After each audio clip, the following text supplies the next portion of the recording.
बहुत समय पहले की बात है। एक छोटे से गांव में राधा नाम की एक अत्यंत सुंदर और चंचल स्वभाव वाली लड़की का जन्म हुआ। उसकी गहरी रहस्यमयी आंखें और मुस्कान ऐसी थीं कि जो उसे देखता वह बस उसे देखता ही रह जाता।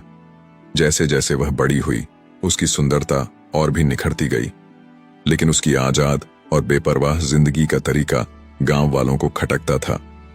लोग उसके चाल चलन पर शक करते थे और तरह तरह की बातें करते थे, लेकिन राधा इन सब से बेफिक्र थी।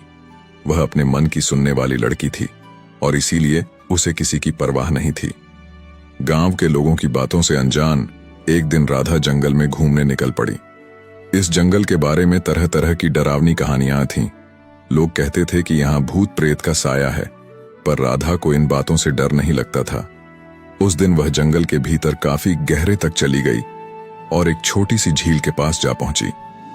झील का पानी चमक रहा था और उस शांत वातावरण में एक गूढ़ रहस्य का आभास हो रहा था।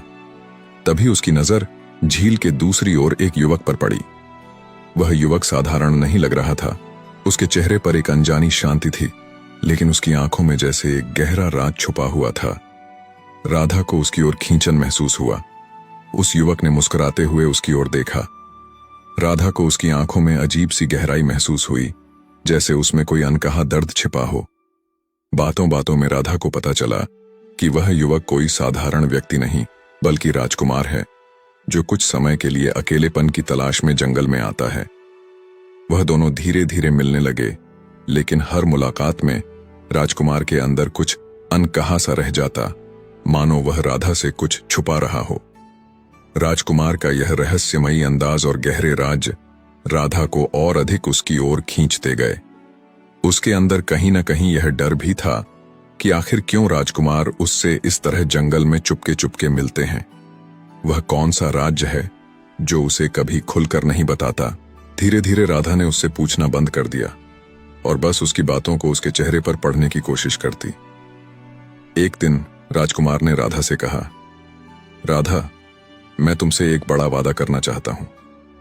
मैं तुमसे विवाह करना चाहता हूं, पर मेरे जीवन में एक ऐसा राज है जिसे बताना आसान नहीं है। राधा ने उसकी आंखों में झांका, लेकिन उसमें एक अजीब सी बेचैनी थी। उसके मन में संदेह उठा, पर प्रेम के आगे उसने अपने सारे सवाल मन में दबा लिए और उसे अपना वचन दे दिया कि वह उसका इंतजार करेगी। फिर एक दिन अचानक राजकुमार उससे मिलने नहीं आया। 2-3 दिन बीत गए और वह लगातार नदारद रहा। राधा का दिल बेचैन हो उठा। वह हर रोज उसी झील के पास बैठकर उसका इंतजार करती, लेकिन राजकुमार का कहीं अता पता नहीं था। मन में तरह तरह की शंकाएं उठने लगीं और उसका दिल डर से कांपने लगा। कुछ दिन बाद राधा ने यह तय किया कि वह खुद महल जाकर राजकुमार से मिलने का प्रयास करेगी। छुपते छुपाते वह किसी तरह राजमहल पहुंची। वहां उसे पता चला कि राजकुमार का विवाह तय कर दिया गया है और महल में बड़ी धूमधाम से तैयारियां चल रही हैं। यह सुनते ही राधा के पैरों तले जमीन खिसक गई। उसे समझ नहीं आया कि क्या हुआ। क्यों राजकुमार ने उसे यह सब नहीं बताया? क्या वह सच में उससे प्रेम करता था या यह सब एक खेल था? वह निराश होकर वापस अपने गांव लौट आई। कुछ दिन बाद अचानक एक रात महल से राजकुमार उसके गांव आया। वह बेहद थका और हताश लग रहा था। उसने राधा से माफी मांगी और कहा कि वह महल की साजिशों में फंस गया है। उसने बताया कि उसका विवाह बचपन में ही एक अन्य राजकुमारी से तय कर दिया गया था और उसके माता पिता अब उस रिश्ते को तोड़ने की अनुमति नहीं दे रहे हैं।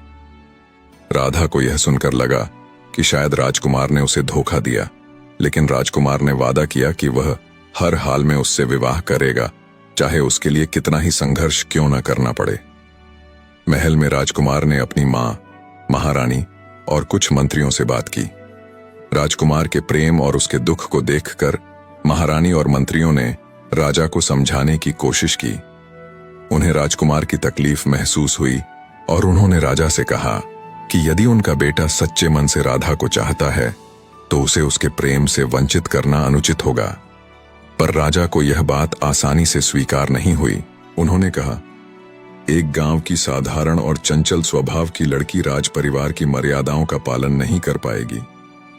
महारानी ने भी राजा से निवेदन किया और आखिरकार राजा ने अनमने मन से विवाह की अनुमति दे दी। राजा ने कहा कि राधा को शाही मर्यादाओं का सम्मान करना होगा और अपने चंचल स्वभाव को नियंत्रण में रखना होगा।